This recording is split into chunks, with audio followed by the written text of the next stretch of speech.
வந்து நல்லான்னு சொல்லுவாங்க, நல்லா படித்தா நல்லா மார்க்ஸ் வாங்கலாம்னு. ஸோ இது அந்த ஒரு சிம்பிள் எக்ஸாம்பிளை வச்சு உங்களுக்கு சிம்பிள் லீனியர் ஈக்குவேஷன் என்னென்னு குயிக்காக சொல்கிறேன்.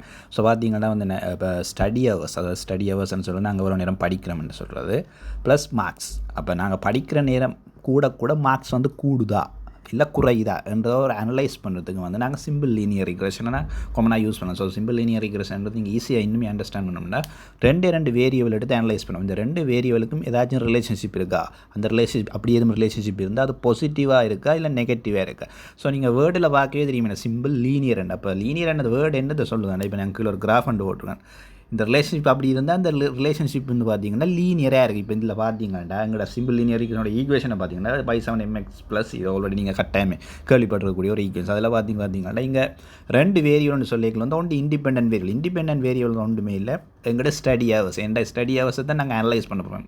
அடுத்தது இன்னொரு வேரியபிள் நேம் இருக்குது டிபெண்டன்ட் வேரியபிள். இப்போ டிபெண்டன்ட் வேரியபிள்னு சொல்ல வரது என்ன, இப்போ ஸ்டடி ஹவர்ஸ் வந்து இன்க்ரீஸ் ஆகும்போது எங்களோட டிபெண்டன்ட் வேரியபிளாக இருக்கிற மார்க்ஸ் வந்து கூடுதா இல்லையா. அப்போ இதில் எந்த வேரியபிள் இதில் டிபெண்ட் பண்ணியிருக்கேன்னா ஸ்டடி ஹவர்ஸ் வந்து எங்களோட ஆக்சுவலி எக்ஸாம் மார்க்ஸ் வந்து பார்த்திங்கன்னா என்ன ஸ்டடி ஹவர்ஸில் டிபெண்ட் பண்ணியிருக்கு.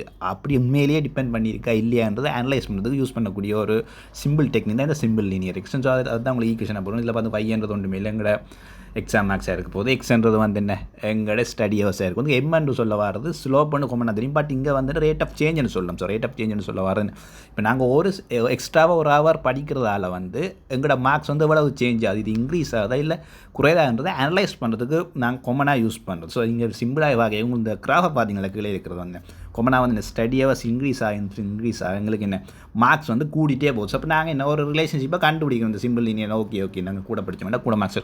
அப்போ நாங்கள் ஒரு ஒன்ஸ் நாங்கள் என்ன இந்த ரிலேஷன்ஷிப்பை கண்டுபிடிச்ச போகிறோம் எங்களால் ஃபியூச்சர் வந்து சிம்பிளாக ப்ரிடிக்ட் பண்ணக்கூடிய. ஃபார் எக்ஸாம்பிள் உங்களோட ஃப்ரெண்ட் ஒரு ஆள் வந்து வராது ஒரு 6 ஹவர்ஸ் வந்து எக்ஸாம் படிக்கிறேன். அப்போ 6 ஹவர்ஸ் படிக்கிற வேறுண்ட மார்க்ஸ் என்னவாக இருக்குன்னா இந்த ஈக்குவேஷனை நீங்கள் போட்டிங்கன்னா நீங்கள் ஆல்ரெடி என்ன அனலைஸ் பண்ணி ஒரு ரிலேஷன்ஷிப் எடுத்து அந்த ஈக்குவேஷனுக்கான அந்த எம்ஐ வந்து கண்டுபிடிச்சி எம்ஐ வந்து மற்றது வந்து அந்த சிஎன்ற ஒன்றுமே இல்லை பயாஸ் எங்களோட இந்த லீனியர் ஈக்குவேஷனோட அந்த கிராஃப் வந்து என்ன அந்த எங்கே YXயில் இன்டர்செப்ட் ஆகிறன்றதை கண்டுபிடிக்கிற அந்த பயாஸ்ன்னு சொல்கிறோம்.